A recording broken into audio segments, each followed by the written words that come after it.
Bismillahirrahmanirrahim. Assalamualaikum warahmatullahi wabarakatuh.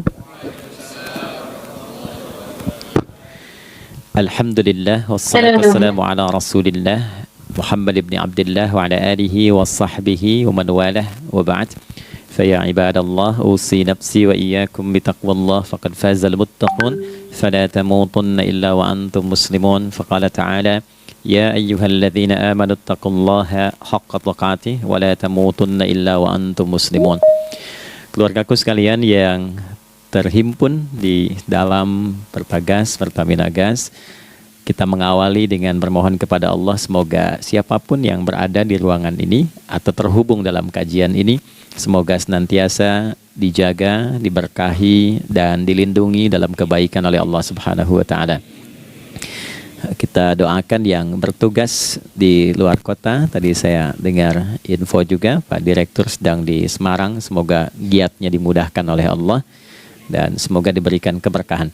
Ada satu bagian yang penting amanat Nabi di hadis Muslim pada satu sifat kepemimpinan, bahwa di antara sifat pemimpin dan yang dipimpin itu harus selalu membangun kekompakan dengan nilai cinta dan doa. Ini yang sering dilupakan. Nabi pernah menyampaikan, dan penyampaian ini, hadis ini didokumentasikan oleh Imam Muslim dalam satu kalimat yang singkat, padat tapi mengikat. Khiyaru a'immatikum man tuhibbunahu wa yuhibbunakum. Pemimpin yang baik itu adalah pemimpin yang kalian mencintainya dan ia pun mencintai kalian. Nah, membangun cinta itu salah satu jembatannya dengan doa. Oleh karena itu, di antara doa yang dianjurkan saat Anda memulai pekerjaan, itu bukan hanya untuk pribadi, lancarkan pekerjaan saya, tapi juga sehatkan pimpinan saya. Pimpinan mendoakan sehatkan anggota saya, sehingga semua itu melahirkan sifat harmoni yang memberikan kenyamanan dan kebahagiaan dalam bertugas. Nah, izinkan saya mengawali dengan itu dulu, karena itu di antara sunnah yang seringkali terlupakan. Sehingga bekerja itu lebih banyak dilakukan dengan tekanan menyelesaikan tugas dibandingkan dengan rasa cinta untuk bisa memberikan nilai ibadah di dalamnya. Yang kedua, semoga sholat kita diterima oleh Allah Subhanahu wa taala. Nah, yang kedua ini tidak cukup dengan amin. Kita harus tahu dulu standar penerimaan itu seperti apa. Dan yang kedua, kenapa harus sholat? Ini poin pokoknya. Mengapa sih umat Islam itu cukup hanya misalnya dengan bersyahadat saja dipandang sudah berislam, lalu berbuat baik? Kenapa mesti ada sholat? Kenapa bahkan yang pokok sampai 5 waktunya? Dan jumlah rakaatnya pun diatur sedemikian rupa, sampai teknisnya pun dijelaskan dengan rinci. Saking rincinya, bila ada yang menyimpang dari rincian itu, maka dianggap sholatnya tidak sah dan mesti diulang. Shallu kama ra'aitumuni usalli. Sholatlah kalian seperti kalian persis melihat aku menunaikan sholat. Dan dalam sholat inilah kemudian ada sanad yang tersambung secara ketat sampai-sampai dalam hadis Muslim nomor hadis 397. Demikian di Al-Bukhari juga diabadikan di nomor hadis 757 oleh sahabat Abu Hurairah. Sanadnya tersambung kepada Khalad bin Rafi Az-Zuraiqi, seorang yang sholat di samping Nabi tapi bermasalah sholatnya. Lalu Nabi meminta beliau untuk mengulangi sholatnya. Sampai 3 kali peristiwa itu hingga beliau berkata, Ya Rasulullah au kama qala Alimni ma uhsinu ghairah. Ya Rasulullah, tolong ajarkan kepadaku karena aku tak punya pengetahuan lebih dibandingkan dari apa yang telah aku kerjakan. Nah, dari dasar ini melahirkan satu pertanyaan kritis ya, dan juga perlu argumentasi yang kuat secara syariah mengapa kita menunaikan ibadah salat. Baik teman-teman sekalian, karena waktu kita sangat padat ya, kita manfaatkan sebaik-baiknya. Saya mohon izin kajian kita akan lebih fokus kepada inti materi sehingga manfaatnya lebih banyak kita dapatkan. Salat satu-satunya amalan di dalam Islam yang mencakup 4 bagian pokok dalam beragama. Jadi ketika seseorang menetapkan dirinya beragama dan ciri satu nilai agama itu bernilai benar, ya, dalam nanti kalau kita mau komparasikan atau kita riset, itu ciri pokoknya ada 4. Satu, ada aspek namanya aspek keyakinan, ya, tauhid atau akidah. Nggak mungkin kan beragama kalau nggak yakin. Ya, karena itu pasal 29 ayat kedua itu mengandung nilai keyakinan. Negara menjamin kemerdekaan tiap-tiap penduduk untuk memeluk agamanya masing-masing dan beribadah menurut agama dan kepercayaannya itu. Ya, jadi nggak mungkin kita bisa menghasilkan nilai kepercayaan dan ibadah kalau tidak ada unsur keyakinan. Atau bahasa kitanya disebut dengan iman. Ya, iman itu nanti juga dipaku dalam setiap nilai kebangsaan di konteks Negara Kesatuan Republik Indonesia. Ini yang paling membahagiakan. Jadi mau jadi pegawai apapun itu syarat, ya, salah satu syarat yang melekatnya beriman dan bertakwa kepada Tuhan Yang Maha Esa, gitu kan? Ya, kemarin saya di BPK itu ada 11 bab Romawi, 40 pasal. Ya, di bab yang keempat pasal 13 tentang pemberhentian dan pengangkatan itu ada 11 poin A sampai K. Di poin B yang keduanya syarat menjadi bagian dari anggota BPK itu beriman dan bertakwa kepada Tuhan Yang Maha Esa. Baik, di Undang-Undang Pendidikan Sisdiknas nomor 20 tahun 2003 itu kalau kita baca dari poin menimbang ada 4, di poin B-nya saja sudah ada iman. Ya, Undang-Undang Dasar 1945 mengamanatkan pemerintah mengusahakan satu sistem pendidikan ya nasional yang meningkatkan keimanan dan ketakwaan pada Tuhan Yang Maha Esa serta akhlak mulia, baru mencerdaskan kehidupan bangsa. Ya, secara singkat, satu, agama dianggap benar kalau ada doktrin keimanan, ada akidah, ada tauhidnya. Yang kedua, ada ibadahnya. Ya, sebagai pembuktian kita beriman, buktinya apa? Ya kan? Saya beriman kepada Tuhan, kita tetapkan, misalnya Allah. Apa pembuktian keberimanan kita kepada Allah? Ya, kan pembuktiannya itu mesti diwujudkan dalam bentuk sikap. Sikap itulah yang disebut dengan ibadah. Nah, konsepsi ini ada di Quran surah ke-20 Thaha di ayat ke-14. Innani anallahu la ilaha illa ana fa'budini. Ya, sungguh aku tegaskan bahwa akulah Allah, satu-satunya Tuhan yang layak dipertuhankan dan disembah. Ketika Anda mempertuhankan aku, fa'budni, maka buktikan kebertuhananmu kepadaku dengan menyembahku. Karena itu namanya Allah punya dua arti. Satu yang dipertuhankan, kan? Ilahun wahid. Yang kedua yang disembah. Ya, jadi yang dipertuhankan dan disembah. Oke. 3. Yang ketiga harus punya unsur praktikal atau implementatif dalam interaksi kehidupan. Ya, jadi bukan cuma nyembah Tuhan, bimbingan kehidupannya apa? Implementasi dari ibadah itu. Ya, ciri umat beragama itu kan bukan hanya sekedar saya yakin, beriman, saya ibadah. Terus bukti ibadah itu dibawa dalam berinteraksi hariannya seperti apa wujudnya. Ya, makanya ketika dulu orang itu jujur, orang itu bangga dengan kejujurannya bukan sebagai orang jujur, tapi sebagai muslim. Jadi ketika ditanya, kenapa Anda jujur? Karena saya muslim. Ketika ada seorang penggembala di Sahara yang sangat gersang, diuji oleh Umar bin Khattab, ingin diambil kambingnya, kan kisahnya viral kan? Baik ya? Oh, tapi ini bukan punya saya. Bilang aja pada tuan Anda, kalau kambingnya hilang satu dimakan serigala. Lantas di mana Allah? Jawaban itu yang menggetarkan kepada jiwa. Jadi kebenaran yang diungkap dengan sikap kejujuran itu implementasi nilai beragama. Nah, jadi praktek ibadah ada di muamalah. Oke, satu akidah, akidah dibuktikan lewat ibadah, ibadah diimplementasikan dalam muamalah. Itulah sebabnya nanti seluruh bagian tubuh kita ketika digunakan untuk bersifat dan bersikap, itu ada tuntunan iman di dalamnya. Oke? Misal, saya tanya begini ya. Ini mukaddimah ya, kita belum mulai nih. Saya tanya gini, apa fungsi mata? Tuh kan, sudah keliru kan? Nah, kalau hanya melihat, hewan juga melihat. Ya, coba kambing melihat, ya kan? Elang melihat. Lalu apa bedanya fungsi mata kita dengan mata hewan? Ternyata ketika kita meriset ayat-ayat Al-Quran terkait dengan fungsi tubuh kita, itu rata-rata dibuka dengan iman dulu. Quran surah 24, surah Cahaya, ayat 30 untuk laki-laki, 31 untuk perempuan. Qul lil mu'minin. Ya Muhammad, katakan, viralkan pada pria-pria yang menyatakan dirinya telah beriman. Yaghuddu min absarihim. Gunakan pandangannya itu yang dibimbing oleh imannya untuk melihat yang baik saja menurut standar imannya. Jadi kalau menurut imannya tak baik, nggak boleh dilihat. Karena itu ketika Anda sudah mengatakan asyhadu an la ilaha illallah, asyhadu anna Muhammadar Rasulullah, kalimat itu dari lisan turun ke hati, itu jadi cahaya ke bagian tubuh kita. Makanya ketika Anda melihat, itu ada cara pandang tertentu yang dibimbing iman, standarnya beda dengan tanpa iman. Kalau nggak ada iman, semua mungkin terlihat. Tapi ketika ada iman, hati kecil Anda akan bicara, ini nggak baik. Palingkan. Nah, memalingkan dari yang tak baik menurut iman, itu namanya ghaddul basar. Oke, perempuan juga begitu, setara. Wa kullil mu'minati yaghdudna min absarihinna. Dan katakan pada setiap perempuan yang menyatakan dia beriman, maka gunakan pandangan itu dengan bimbingan imannya. Ketika tak baik menurut imannya, palingkan. Ya, Anda lihat kajian di YouTube, terus ada iklan kan? Nah, terus menurut standar iman nggak bagus, itu otomatis akan nggak suka itu. Ya, pasti dipalingkan. Ya, Anda kalau naik pesawat ya, tugas keluar tuh, pertagas tugas keluar. Kalau pramugari lagi demo tuh yang dilihat pramugarinya apa demonya tuh. Nah, iman itu akan bekerja di situ tuh. Ya, palingkan tuh. Nah, sama dari mata turun ke, jangan langsung ke hati aja, ke lisan dulu kan?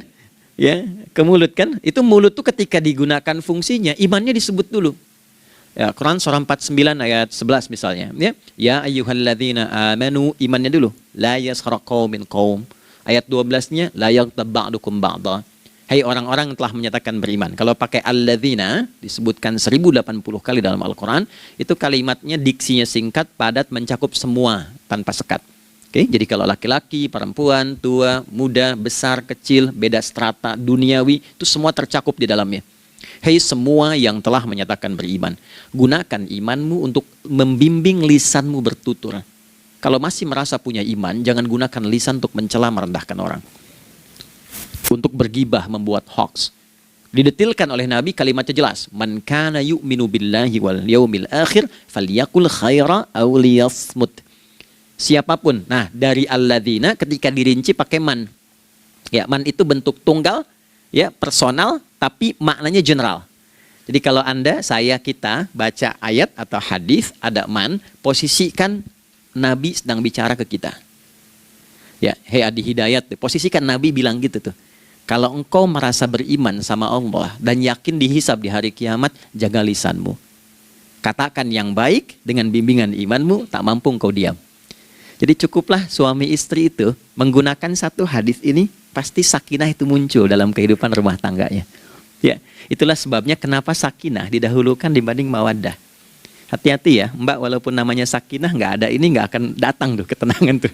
Ya, ada yang tahu nggak rahasianya? Kenapa sakinah duluan dibanding mawaddah? Ya, 5 juta. Ya, waktu habis karena padat sekali. Maddah jamaknya mawaddah, rasa kasih yang tumbuh dari pemberian materi. Jadi kalau rumah tangga itu ingin cenderung pada kebahagiaan, boleh berbagi dengan materi. Ya, istri cemberut, Anda datang dengan senyuman, sayang, kenapa? Ya, ini emas 2 kilo, nah itu pasti sehat lagi tuh. Ya, itu mawaddah.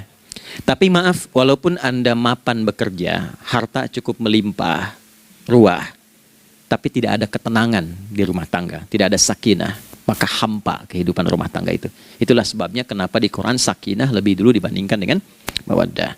Saya tanya ibu deh, ibu pilih mana? Kaya tapi gelisah atau miskin tapi tenang? Oke. Saya paham itu. Saya paham. Suami juga sepakat semuanya. Ya, artinya apa? Kita nggak bisa menghilangkan unsur ketenangan. Oke, itu hanya pembuktian argumentatif ya, supaya kajiannya lebih kepada argumen. Jadi ada akidah terkorelasi dengan ibadah, implementasinya di aspek muamalah. Nah, nanti cara bermuamalahnya diatur lewat akhlak namanya. Bagaimana bermuamalah yang baik? Kan Anda, maaf ya, berekspresi kepada pimpinan dengan kawan kan berbeda. Oke, kepada orang tua dengan anak kan lain. Nah, yang mengatur interaksi kita sehingga terjalin harmoni yang baik, itulah yang disebut dengan akhlak. Nah, 4 poin inilah yang menjadi inti dakwah Nabi SAW ketika diutus oleh Allah Subhanahu wa ta'ala. Memastikan 4 ini bisa optimal kita lakukan dalam kehidupan. Bonusnya yang kelima, selalu meningkatkan inovasi sehingga selalu mendapatkan hal baru dalam kehidupan. 5 ini digabungkan di Quran surah kedua Al-Baqarah di ayat 151. Kama arsalna fikum rasulam minkum yatslu alaikum ayatina. Satu. Oke, wa yuzakkikum. Dua, akhlak. Wa yu'allimukumul kitaba. Tiga, wal hikmah. Empat, lima, wa yu'allimukum ma lam takunu ta'lamun. Kelima-limanya ini digambarkanlah dalam bentuk ibadah yang melatih kita sebagai pondasi awal menuju dan memantapkan 5 hal ini, yaitu sholat. Itulah sebabnya kenapa sholat yang pokok dilakukan 5 waktu dalam sehari untuk mewujudkan 5 hal ini dalam kehidupan, dan satu-satunya ibadah yang mengumpulkan 5 aspek ini dalam prakteknya hanya sholat. Hanya sholat. Oke, mari kita detilkan, kita rinci, dan di sini kita akan mulai kajian kita. Yang tadi mukadimah ya. Baik, kita punya 30 menit. Wah, padat sekali. Bismillahirrahmanirrahim. 1. Salat adalah perwujudan iman seorang hamba. Karena itulah kalimat salat pertama kali disebutkan dalam Al-Quran, itu letaknya setelah kalimat iman. Al-Baqarah ayat 3. Alladzina yu'minuna bil ghaibi wa yuqimunas shalah. Orang-orang yang telah menyatakan beriman dan konsisten menjaga imannya. Beda alladzina amanu dengan yu'minun. Amanu telah beriman. Tapi kalau dia komitmen dan konsisten terus menjaga imannya sampai saat dia berpulang pada Tuhannya, maka berubah nanti bentuknya kalau di bahasa Arab jadi mudhari'. Kalau di bahasa Inggris kan tuh punya 3 arti. Present, continuous, and future. Jadi kalaupun sekarang terus berlangsung sampai masa depan pun saya tetap akan beriman. Nah, pembuktian untuk menjaga iman itu pembuktian utamanya pada sholat. Itulah sebabnya satu-satunya amal ibadah dari rukun Islam yang 5 itu, ya, satu-satunya amal ibadah yang disebut iman dalam Al-Quran hanya sholat. Teman-teman boleh buka Quran surah kedua Al-Baqarah di ayat 143. Ya, di pertengahan ke ujung ayatnya. Saya percepat. Wa ma kana Allahu liyudhi'a imanakum. Dan Allah nggak akan pernah menyia-nyiakan sholat seseorang yang dikerjakan karena imannya. Ayat ini turun, maaf, ketika ada terjadi pergantian arah kiblat. Dari yang tadinya semula ke Masjidil Aqsa, lalu berputar 180 derajat, beralih ke Masjidil Haram. Nabi sedang berada di luar Madinah. Madinah tempo dulu, wilayahnya nggak seluas cakupan sekarang. Oke, kalau diilustrasikan, area sekitaran Masjid Nabawi sekarang itulah Madinah lah. Di luar itu sudah di luarnya. Nah, Nabi sedang sholat, riwayatnya banyak menyebutkan, ada yang mengatakan zuhur, ada asar, ada maghrib. Di pertengahan itu turunlah Al-Baqarah ayat 144. Qad nara taqalluba wajhika fis sama' falanuwalliyannaka qiblatan tardaha fawalli wajhaka syatral masjidil haram. Maka berputarlah dengan turunnya ayat ini 180 derajat menghadap ke arah Masjid Al-Haram. Problemnya adalah ketika Nabi dan pengiring beliau kembali ke Madinah, area Masjid Nabawi, kan nggak semua masyarakat ikut. Maka virallah informasi itu bahwa kiblat telah beralih ke kiblat awal, yaitu Ka'bah Al-Musyarrafah. Maka penduduk panik pada saat itu. Status sholat kami yang tadi dikerjakan bagaimana? Karena sedang nggak bisa diulang, sudah pindah waktu. Maka turunlah kemudian firman Allah yang Al-Baqarah 143 itu, wa ma kana Allahu liyudhi'a imanakum. Karena engkau mengerjakan sholat itu dengan imanmu, maka Allah nggak menyia-nyiakan imanmu itu. Maksudnya apa? Walaupun arah kiblatnya tidak tahu mengarah kepada sisi yang belum berubah, tetap dihitung pahalanya sempurna karena imannya. Gitu. Nah, ini nanti yang menjadi landasan turunnya Al-Baqarah ayat 115. Walillahil masyriq wal maghrib fa aynama tuwallu fathamma wajhullah. Kalau Anda sedang tugas nanti di lapangan, lalu sulit menemukan arah kiblat. Aplikasi susah karena sinyal nggak masuk misalnya. Oke, kemudian juga matahari agak remang-remang sehingga sulit untuk terlihat patokannya. Maka dengan keyakinan, dengan iman itu, menghadaplah ke arah yang kita yakini, maka berlakulah Al-Baqarah 115. Di saat itu diterima amal ibadah kita sama dengan yang menghadap kiblat dengan dasar imannya. Oke, nah pengertian terbaliknya, mafhum mukhalafahnya, maka Nabi mengatakan, al-farqu bainal mu'min wal kafir tarkus shalah. Beda antara orang yang beriman dengan yang belum beriman adalah pada sholatnya. Jadi kalau ada orang mengatakan sudah beriman dan tidak menunaikan sholat, ini artinya keimanannya belum diakui sepenuhnya oleh Allah Subhanahu wa Ta'ala. Jelas ya? Halo, kenapa sedih begini? Maaf, saya terlalu cepat nggak? Enggak ya? Baik. Jadi dalam poin ini penting pembedanya di sholat. Itulah sebabnya kenapa dari kecil kan, usia sekian, dari mulai 3 ke arah 7 tahun contohkan. Ya, orang tuanya sholat bentangkan sejadah. Kalau bisa, kalau anak sudah mulai suka tuh kasih model sejadah yang anak-anak sukai bentuknya. Ya, dulu ada anak saya senang model mobilan. Saya tidak sebutkan supaya tidak endorse gitu ya. Dikasih sejadah dengan pola itu, dia senang tuh ikutin. Kita nggak minta sholat, dia datang sendiri. Ya, nanti setelah mulai 7 tahun kan baru diajarkan dengan baik, diajak ke masjid kalau yang laki-laki. Demikian seterusnya. Ya, mengapa dari awal dituntun seperti itu? Untuk memberikan sebuah penguat bahwa penjagaan iman dimulai dari sejak dini. Ya, tapi di Indonesia saya perhatikan kelasnya sudah advance. Ya, TK sudah manasik gitu. Oke. Itu satu ya. Karena nanti kalau Nabi bilang begitu artinya akan terjadi orang mengatakan beriman tapi tidak sholat. Ya, makanya keras dari awal Nabi katakan bahwa pembeda antara orang yang beriman dengan yang baru klaim beriman itu pada sholatnya. Ya, pada sholatnya. Mengerjakan sholat maka sah status imannya, tidak menunaikan sholat maka bermasalah imannya. Itu poin yang pertama. Yang kedua teman-teman sekalian, ibadah. Kita lanjut ya. Sholat adalah bagian pokok terpenting dari ibadah. Nah, di sini kita akan mulai membuka sedikit rahasia terkait dengan aspek ibadah ini.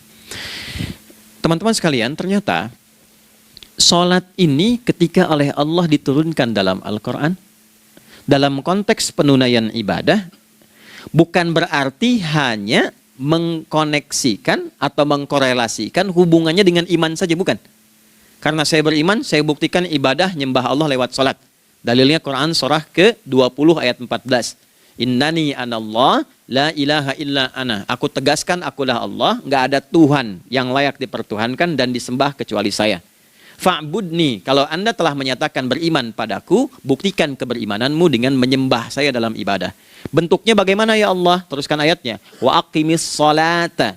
Tunaikan sholat sebagai bukti ibadah. Itu li dzikri, sebagai zikir kepadaku. Jadi korelasi antara ibadah dengan iman sudah kita sebutkan dalilnya. Sekarang ibadahnya tersendiri ketika ditunaikan, apa manfaat dari ibadah itu? Mengapa mesti ada 5 waktu? Dan apa turunan manfaatnya dalam kehidupan kita? Kalau kita mengerjakan itu, dampaknya kepada kehidupan kita apa? Nah, inilah indahnya di dalam Islam, dijelaskan dalilnya, diberikan contohnya, diberikan alasannya, dan yang paling indah, diberikan penjelasan dengan detail tentang manfaat-manfaatnya. Ini tidak ditemukan di dalam konsep keyakinan manapun. Kalau teman-teman boleh mau riset silahkan. Ada nggak satu keyakinan agama tertentu yang dari ibadahnya tuh diatur? Cara memulainya, bacaannya, detailnya, manfaatnya, waktunya, sampai dengan hasilnya, sampai kiamatnya. Ini menunjukkan bukan karya manusia. Bukan karya manusia. Kalau karya manusia setiap orang bisa buat itu. Ya, ketika ini menunjukkan bukan karya manusia, maka pertanyaannya dengan cara apa lagi Allah memberikan pembuktian pada kita bahwa Ia Tuhan yang hak yang harus kita sembah. Nah, kalau sudah paham, mari kita rincikan turunan tentang sholat ini. Kita mulai satu-satu teman-teman sekalian dari waktu sholat. Alhamdulillah. Seperti kita ketahui waktu sholat ada 5. Tapi yang sering kita dapati dari yang 5 ini tidak semua orang mengetahui tentang makna dari nama dan pembagian di waktu ini. Yuk kita mulai rincikan. Sholat yang pertama namanya apa? Gak usah khawatir menang gak dapat hadiah kalau benar. Salah juga keterlaluan. Oke, 1 subuh. Dia satu-satunya nama sholat yang punya 2 nama ya. Subuh dan fajar. Oke, Pak Fajar, Pak waktu sholat. 2 zuhur. 3 asar. 4 maghrib. 5 isya. Oke, rumus hitungannya 24 434 ya. Rumus bilangannya 24 434. Kalau mau tanya nomor koneksi dengan Allah 24 434, 2 subuh, 4 zuhur, 4 asar, 3 maghrib, 4 isya. Oke, pertanyaannya, apa artinya nama itu? Selama ini jangan-jangan kita hanya tahu namanya tapi tidak memahami maknanya. Itu poinnya. Oke, sekarang mari kita mulai. Izin saya tidak punya kemampuan untuk menuliskan, ya, karena memang saat ini terbatas. Tapi kalau diperkenankan bisa kita coba uraikan sedikit. Baik. Ya, bismillah. Jazakallah khair.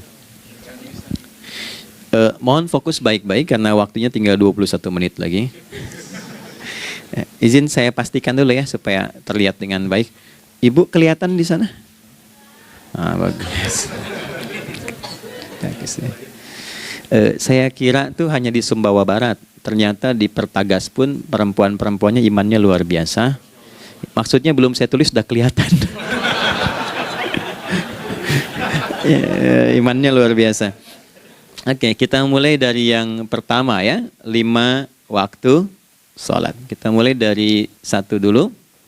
Subuh, teman-teman saya turunkan dulu ya. Izinkan saya tulis pakai bahasa Arab dulu supaya gampang. 1, dia punya 2 nama. Yang angka Arab ya. Kalau yang gini angka Hindi. Anda yang di admin di komputer pasti tahu. Ada Fajr. Kata subuh ditemukan di Al-Quran surah ke-81 At-Takwir ayat 18. Kalau keliru tolong diingatkan. Was-subhi idza tanaffas. Quran surah 81 ayat 18. Ya. Nggak usah di ilmu utak-atik ya. Oh ini kenapa 81 kalau dibalik 18? Itu cocok logi. Ya, abaikan aja itu. Ya. Fajar agak banyak di Quran terkait dengan nama sholatnya ada di Quran surah ke-17 di ayat 78. Aqimis salata liduluki syamsi ila ghasaqil laili wa qur'anal fajr. Inna qur'anal fajri kana masyhuda. Yuk kita mulai ke maknanya dulu. Ingat rumusnya ya. Rumusnya ini selalu begini rumusnya. Aqidah selalu punya korelasi dengan ibadah. Ibadah selalu punya korelasi dengan muamalah, interaksi harian kita. Muamalah hiasannya adalah akhlak. Nah, barulah kemudian di sini muncul inovasi dalam kehidupan, hal yang baru. Hidup ya, yang mengacu pada 2 kebahagiaan yaitu dunia dan akhirat. Ya, konsepsi ini nanti ditemukan di Quran surah ke-2 Al-Baqarah ayat 201 dan menjadi doa paling favorit umat Islam Indonesia saat ini. Rabbana atina fid dunya fil akhirati. Oke, ya cukup. Subuh. Ini rumus dasarnya. Dari akidah kita beriman, pembuktian imannya lewat ibadah sholat. Apa hubungan sholat dengan aktivitas harian kita? Subuh asalnya terkorelasi dengan kata asbah. Oke? Asbah itu asalnya sesuatu yang sudah siap dengan rencana yang matang. Baik, orang Arab tuh kalau bertanya begini, kaifa asbahta ya akhi? Kaifa asbahti ya ukhti? Bagaimana kabarmu di pagi ini? Itu bukan hanya nanya kabar kesehatan. Beda dengan kaifa haluk, beda. Ya, itu bertanya, bagaimana kabarmu hari ini? Aktivitasmu bagaimana?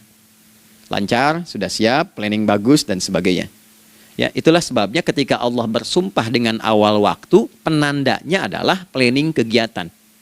Ya, was-subhi, dan aku bersumpah demi waktu subuh, awal mula untuk berkegiatan, idza tanafas, apabila sudah mulai bergerak bersamaan dengan nafas yang keluar itu, maka sudah jelas rencana yang dibuat. Ya, jangankan kita, semua alam itu, semesta itu seluruhnya bukan hanya bertasbih, tapi beraktivitas dalam tasbihnya. Di waktu subuh, matahari sudah mulai bersinar kan? Ya, dan sinarnya mengambil manfaat loh. Mengandung nilai manfaat, memecah keheningan malam dan menghilangkan kegelapannya. Gelap mulai hilang, datang kemudian sinar yang memberikan kita bimbingan untuk beraktivitas. Tumbuhan dimulai waktu itu sudah mengeluarkan oksigen, menyerap karbon dioksida. Saya waktu di Utrecht, di Delft di Belanda, ya, saya coba ingin membuktikan. Kan adzan nggak terdengar keluar ya. Jadi sebelum waktu subuh itu saya keluar, kebetulan flatnya waktu itu dekat area hutan yang agak rimbun, enak gitu, udaranya bagus. Itu sebelum subuh terasa karbon dioksida. Walaupun cuma beda hampir 1 menit. Tapi begitu masuk waktu subuh, keluar kesegaran yang luar biasa. Oksigen yang keluar. Ya, Ini kan nggak mungkin, kalau kuasa Allah tuh nggak mungkin terjadi seperti ini kalau bukan kuasa Allah Subhanahu wa Ta'ala. Tapi poinnya adalah yang bicara begini Quran. Nah, sekarang yang ingin saya katakan adalah alam semesta dalam konteks seperti matahari, kemudian tumbuhan, binatang, ayam bahkan mulai berkokok, punya planning yang teratur. Masa kita makhluk yang dihisab tuh nggak teratur? Nggak punya perencanaan?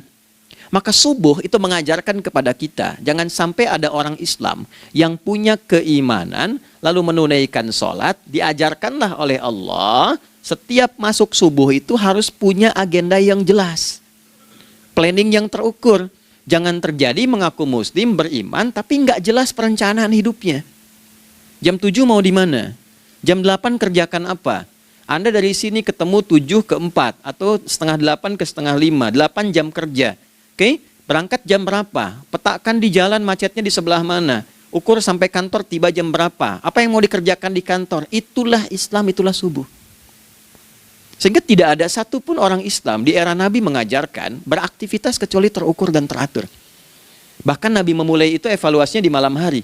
Sehingga turun di antara surah Al-Insyirah itu ada ayat yang tegas mengatakan di ujungnya, فَإِذَا فَرَغْتَ فَانْصَبْ. Evaluasi yang telah berlalu di malam hari.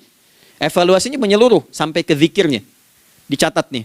Ya, aku hari ini secara spiritual itu, mohon maaf, sholat jamaahnya berapa waktu tuh? Dari 5. Oke? Misalnya dari 5 itu cuma 4, berarti koreksi ada yang kurang. 1. Ya.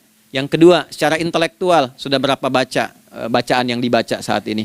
Ilmu yang ditingkatkan, mensyukuri anugerah akal dan sebagainya. Bekerja sempurna enggak? Turunkan ibadahnya bagaimana? Ketika ada yang kurang, istighfari. Ya, sebagai seorang ayah, ada nggak sesuatu yang salah yang dilakukan belum sempurna? Sebagai seorang ibu, anak dan sebagainya, istighfar. Itulah sebabnya sebelum tidur Nabi ajarkan istighfar. Yang kita tahu 70 kali kan, 100 kali. Yang saya tanya, 1 ke 70 itu istighfar apa saja? Apakah hanya bilangan di lisan? Atau dari lisan diingatkan oleh pikiran, ditembuskan ke hati? Istighfar sebagai seorang ayah yang kurang maksimal melihat anak dengan baik. Anda boleh punya jabatan di kantor, boleh direktur, boleh manajer, boleh macam-macam. Tapi ketika Anda pulang, Anda seorang ayah.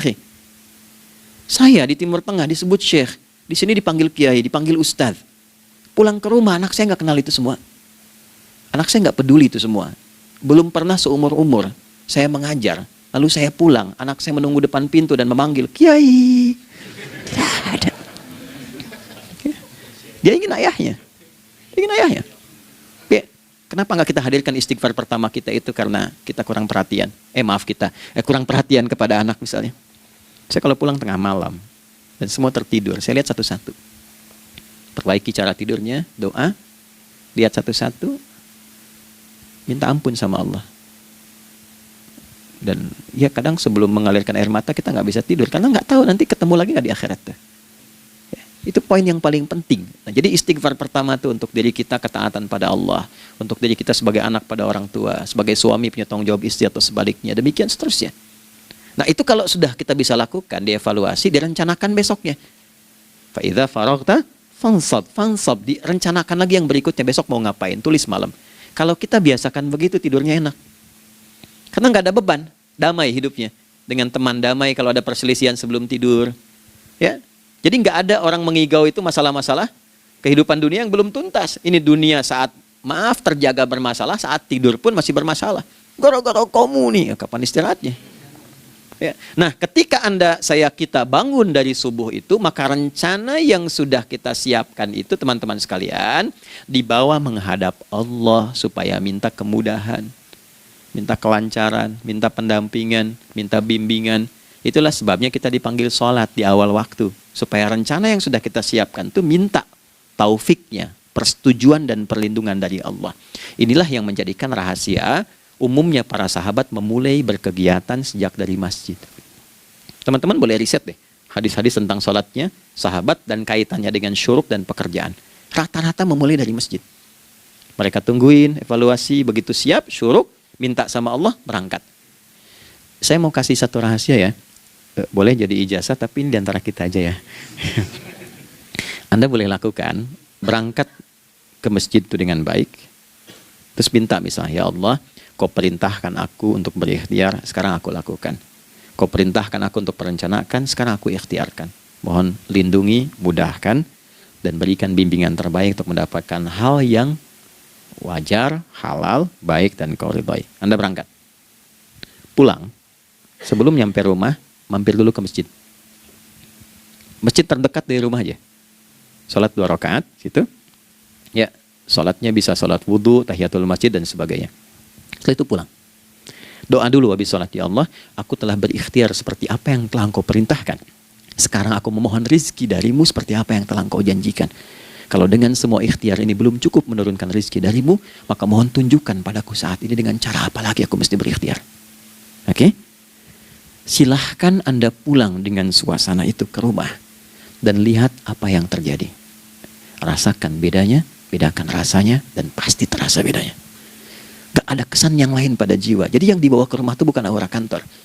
Bukan aura jalan yang macet. Tapi ada ketenangan, kenyamanan, dan kenikmatan.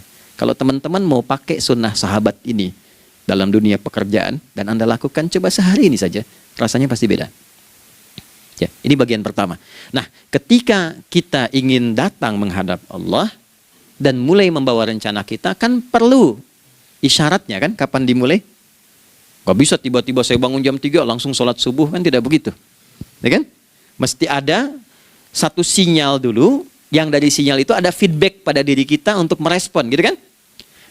Nah, pancaran respon atas sesuatu yang memancar akibat satu hal yang terjadi, kalau di gaya itu kan, kalau ada gaya gerak, gaya dorong kan? Ya, kalau nggak salah F1 sama dengan F2 kan? Nah, gaya gerak sama dengan gaya dorong. Geraknya dikit, bunyinya kecil kan? Kencang bunyinya, kencang. Terus ada F berbanding lurus dengan P, hukum Pascalnya. Gaya berbanding lurus dengan tekanan, kan? Semakin banyak gaya, semakin tertekan. Nah, respon yang muncul ketika ada satu misalnya gaya, tapi responnya sifatnya materi sifatnya. Ya, misal kalau Anda mau mengebor air, kan? Kemudian keluar terpancar tuh dari bawah itu keluar misalnya air. Nah, itu namanya infajar. Infajar. Dalilnya Quran surah kedua ayat 60. Wa idzistasqa Musa liqaumihi faqulna idrib bi'asakal hajar fanfajarat min husnata asyrata aina. Nabi Musa kata Allah itu kaummu 12 suku minta mata air. Dan nggak tanggung, setiap sukunya minta satu, katanya supaya nggak rebutan. Maka Allah firmankan, pukulkan tongkatmu yang kayu. Lihat diksinya detail sekali. Pukulkan tongkatmu yang kayu ke batu itu, maka batu itu akan terbelah dan mengeluarkan pancaran 12 mata air. Okay? Tongkat kayu dipukulkan ke batu, batunya yang hancur. Karena Musa seorang nabi, gitu kan? Anda punya tongkat emas, pukulkan ke batu, maka keluar 12 air mata. Gitu kan? Nah ini, infajar. Kalau respon yang keluar itu respon buruk. Misal dalam nafsu, kan suka ada trigger ya yang memancing respon, terus nafsu keluar kan? Ya, apa saja itu? Lihat gambar yang nggak bagus, nafsu keluar, kan? Lihat sendal bagus, nafsu keluar, macam-macam ya. Nah itu fujur namanya, fujur. Hurufnya masih sama, cuma bentuknya berbeda. Fa, jimnya masih ada waw, ada ra-nya, fujur. Quran surah 91 di ayat 7-10, wa nafsi wa ma sawwaha fa alhamaha fujuraha wa taqwaha. Fujur tembus ke nafas, nafas memerintahkan yang buruk disebut su. Nafas ketemu su jadi nafsu. Makanya nama lain fujur itu nafsu. Dalilnya Quran surah 12 ayat 53. Wa ma ubarri'u nafsi innan nafsa la'ammaratun bisu. Ya, la'ammaratun bisu'i illa ma rahima rabbi. Oke, nafas ketemu su. Teruskan. Tapi kalau pancarannya pada sifat yang baik. Oke? Membelah sesuatu yang gelap menjadi baik, terbuka, memancarkan respon panggilan yang baik, maka berubah katanya menjadi fajar. Oke? Matahari diperintahkan oleh Allah, diperintahkan membelah kegelapan malam. Keluarlah sinar pertamanya, disebutlah fajar. Kenapa? Karena ada respon kebaikan keluar darinya. Baik, perhatikan baik-baik. Quran surah kedua, ayat 187. Wa kulu washrabu hatta yatabayyana lakumul khaytul abyadu minal khaytil aswadi minal fajar. Itu untuk matahari. Kita lagi tidur enak-enak, sudah nyiapin rencana malam-malam. Tiba-tiba ada panggilan. Allahu Akbar, Allahu Akbar. Itulah tandanya hati kita mengkonfirmasi iman kita dalam diri kita. Cepat, sudah adzan. Pernah begitu? Nah, konfirmasi itulah dalam bahasa lain yang disebut dengan fajar namanya. Datang. Jadi waktunya matahari membelah disebut dengan fajar, konfirmasinya pun disebut dengan apa? Fajar. Ya, jadi bersamaan waktunya dengan dua hal itu. Datanglah panggilan. Itu yang dimaksud Quran, hubungan iman dengan konfirmasinya sampai ke sholatnya ada di Quran surah 8 ayat 2. Innamal mu'minuna iman. Alladzina idza dzukirallahu adzan. Wajilat qulubuhum iman. Jadi begitu ciri iman itu ada dalam jiwa, dipanggil lewat adzan, kan? Allahu Akbar, langsung merespon, ya Allah sudah adzan. Walaupun setelah adzan ada lagi getaran, baru adzan belum qomat gitu kan. Nah, misal ya. Nah, tapi inilah fajar. Jadi maksudnya rencana Anda ini agak jarang dibahas ya. Mohon maaf, ilmu ini agak jarang. Jadi jangan Anda bilang saya bid'ah, bukan. Ya, bukunya ada, referensinya ada. Cuman karena jarang dikaji, jangan sampai kekurangan pengetahuan menghukumi yang tahu jadi salah gitu. Ini poinnya. Jadi saya kalau bahas satu masalah itu bukunya saya kumpulkan. Tafsir awal sampai akhir yang ada apa, buku-buku tentang sholat apa, baru kita keluarkan. Jadi bagian topik-topik tertentu yang dibahas. Problemnya ketika membahas tentang ibadah cuma dua. Satu tentang bacaan, doanya apa. Yang kedua tentang gerakan, bagaimana mengerjakannya. Yang ketiga jarang dibahas, hikmahnya apa. Padahal rumus dalam ibadah itu dalam fikih tiga-tiga mesti dipakai. Ini Quran surah kedua ayat berapa? Ayat 129. Rabbana wab'ats fihim rasulan minhum yatlu 'alaihim ayatika ini wa yu'allimuhumul kitaba ini wal hikmah ini. Barulah kita mendapatkan sesuatu yang baru. Ya. Ini wa yuzakkikum dan di 151 Al-Baqarah wa yu'allimukum ma lam takunu ta'lamun. Jadi ini bukan ilmu yang baru, bukan, belum tahu saja. Jadi selama ini yang kita kerjakan jangan sampai terbatas pada ritualnya saja untuk mencukupkan ini. Hubungan ritual dengan ini apa gitu. Ya, jadi subuh ini mengkonfirmasi bahwa ada satu keteraturan dalam kegiatan kita. Ya, alhamdulillah. 2, siang. Oke, setelah subuh, fajar, salat apa? Zuhur. Oke, saya tanya pada Anda, zuhur itu artinya apa? Sudah, cukup katakan Allahu a'lam. Waktunya terbatas ya. Nah, sahabat ditanya nggak tahu Allahu a'lam. Anda sahabat bukan, tabi'in bukan. Zuhur. Waktu tinggal 4 menit lagi. Oke, teman-teman, kalau kita jeli, ini kan sholat dikerjakan di siang hari kan? Siang itu bahasa Arabnya nahar. Naharun itu siang. Tapi kenapa sholatnya zuhur? Kok nggak sholat nahar gitu? Ya, lohor, jadi paksain tuh. Zuhur, lohor. Ya. Terus sore, biar nyambung cepat. Sore, bahasa Arabnya kan masa. Masa al-khir, selamat sore. Kenapa kok sholatnya asar? Kok sholatnya namanya asar? Oke? Maghrib, isya. Isya kan malam kan? Kenapa nggak lail? Lail itu kan malam. Kalau ada yang istimewa di malamnya, itu lailah namanya. Makanya ketika turun Al-Quran disebut Lailatul Qadar. Karena malamnya istimewa. Beda, lail dengan lailah itu beda. Lail itu waktu malam, lailah ada yang istimewa di malam itu. Ya, jamaknya lail, layali, lela, lili, lala, itu malam. Ibu lili, ibu malam-malam. Ya. Zuhur artinya jelas, terang. Ada idhar, dibaca dengan jelas, terang. Gak boleh dengung. Man amana. Itu kan? Ya, min husni, harus jelas. Ya, ada a jelas. Zuhur kenapa disebut zuhur? Untuk evaluasi kegiatan kita dari setengah hari. Sudah jelas belum hasilnya? Anda punya rencana di sini, evaluasi di siang. Jelas gak hasilnya? Pekerjaan Anda yang sekarang diamanahkan dari pagi jam 7 sampai sekarang, evaluasi dulu. Dicek, jangan cuma ditinggalkan. Oke, saya sedang kerjain, tinggalin dulu sholat. Bukan begitu. Ketika akan sholat, Anda cek dulu. Dari ke siang itu tengah hari, bagaimana hasilnya? Ada yang perlu disempurnakan nggak? Ya, ketika ide-idenya mulai mentok, ada yang belum selesai, datang dulu sholat, tenang lagi. Saat tenang itulah dirumuskan kembali pelan-pelan. Kan lumayan dari jam 12 sampai jam 1. Diisi dengan baik, dilihat. Itu baru dunia ini. Kan kita ngejar ini juga. Karena nanti ayat 200-nya, ada yang cuma ngejar ini. Wa minan nasi may yaqulu rabbana atina fid dunya. Bukan, kalau nggak hafal diam aja. Wa Wa minan nasi may yaqulu rabbana atina fid dunya wa ma lahu fil akhirati min khalaq.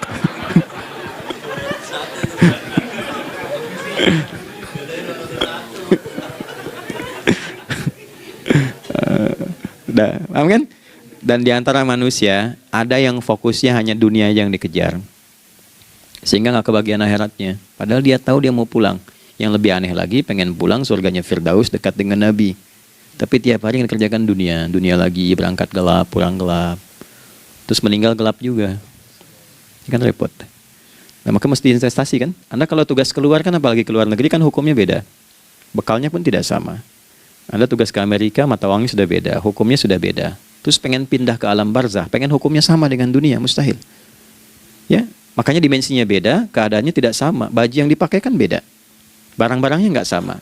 Makanya disebut telah meninggal dunia, meninggalkan semua yang melekat pada dunia, pindah ke alam lain, persiapan menuju titik akhir yang tidak ada ujungnya lagi, nggak ada pembuka lagi. Jadi sudah ujung begini, nggak ada ruang lagi yang lain.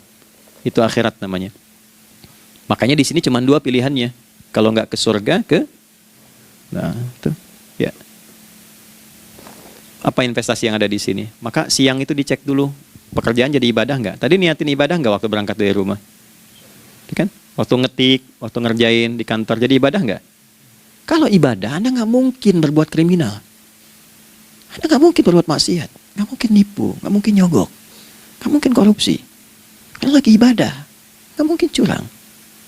Kan lagi ibadah. Anta budallaha ka'annaka tarah. Anda itu mengerjakan segala hal sebagai ibadah, merasa diawasi Allah.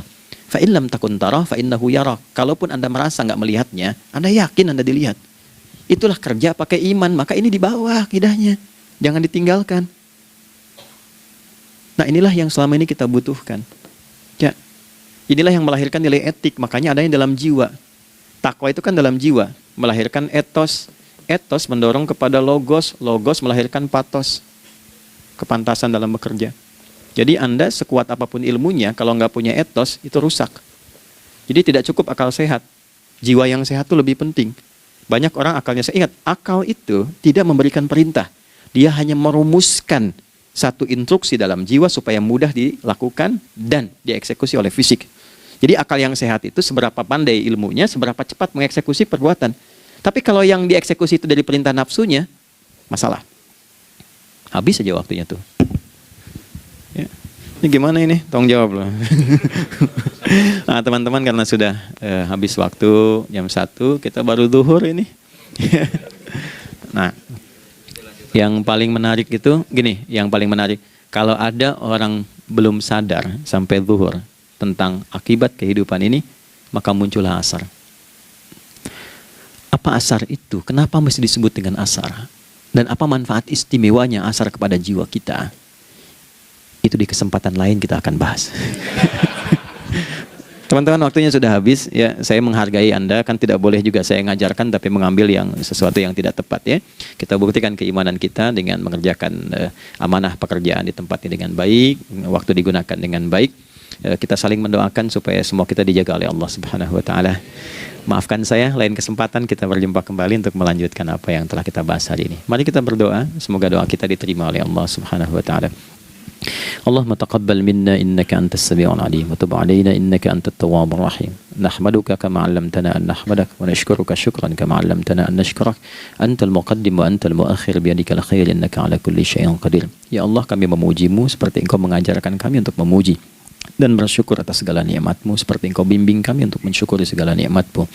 Allahumma salli wa sallim wa barik ala habibikal karim rasulikal mustafa al-amin sayyidina Muhammadin wa ala alihi wa sahbihi ajma'in. Ya Allah, anugerahkan kami kemampuan untuk terus bersalawat pada Rasulullah, sehingga dengan itu kami mendapatkan kemampuan yang baik untuk meneladani kemuliaan beliau dalam beraktivitas kehidupan.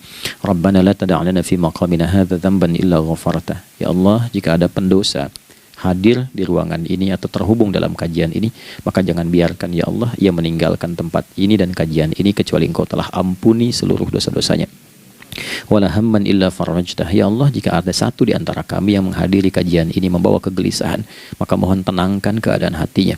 Wala 'asiran illa yassartah. Jika ada yang sedang diliputi oleh kesulitan, maka mudahkan, ringankan dan hilangkan seluruh kesulitannya. Wala maridan illa syafaitah. Dan bila ada di antara kami yang diuji dengan penyakit, maka mohon angkat dan sembuhkan penyakitnya. Rabbana atina fid dunya hasanah wa fil akhirati hasanah wa qina adzabannar. Wa sallallahu ala sayyidina Muhammad wa ala alihi wa sahbihi ajma'in. Wa akhiru da'wana subhanakallahumma rabbana wa bihamdika nashhadu an la ilaha illa anta nastaghfiruka wa natubu ilaik. Walhamdulillahi rabbil alamin. Nasrun minallah fathun qarib wa basyiril mu'minin. Terima kasih untuk semuanya. Mohon maaf kami langsung pamit. Assalamualaikum warahmatullahi wabarakatuh. Bismillahirrahmanirrahim.